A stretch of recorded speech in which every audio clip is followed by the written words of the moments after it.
দেশের বর্তমান পরিস্থিতিতে বিএনপি সহ বাংলাদেশের গণতন্ত্রের পক্ষের দলগুলোর দৃষ্টি আকর্ষণ করে বলতে চাই, ষড়যন্ত্রকারীদের এই নৈরাজ্যের কাছে আমরা হার মানতে পারি না।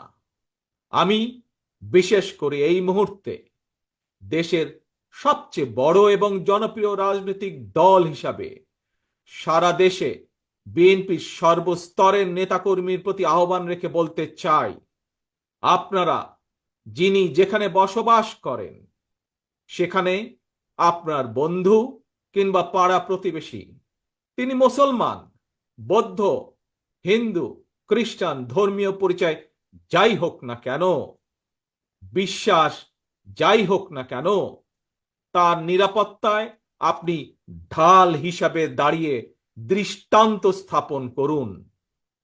আমাদেরকে মনে রাখতে হবে, বাংলাদেশে ভূখণ্ডে বসবাসকারী প্রত্যেকটি মানুষের একটি পরিচয়, সেটি হচ্ছে আমরা বাংলাদেশী।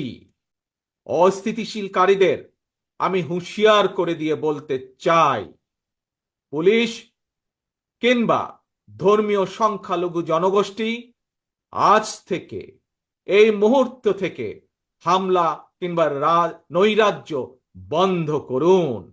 এমনকি কেউ বিএনপির নাম ব্যবহার করে কোনো অপকর্ম করতে চাইলে তাকে ধরে আইনে হাতে তুলে দিন।